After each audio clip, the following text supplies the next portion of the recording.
24-এর এত বড় লড়াই হলো, কি জন্য লড়াই হলো? নতুন একটা বাংলাদেশ হবে, যেখানে দুর্নীতি থাকবে না, ঘুষ থাকবে না, চাঁদাবাজি থাকবে না, লুটপাট থাকবে না, আইনের শাসন থাকবে, চুরি ডাকাতি ছিনতাই এগুলো হবে না। কিন্তু বর্তমানে কি অবস্থা?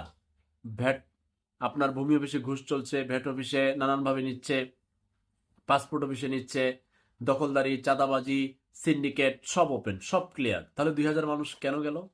এদেশের রাজনৈতিক সাদা পাঞ্জাবি পরা এই এই দেউলিয়া বানানো দেশকে চুরেরা যখন যে ক্ষমতায় আসে, তারা ওই যে বেগম পাড়ায় বাড়ি করবে, আমেরিকায় বাড়ি করবে, যখন যে আসে।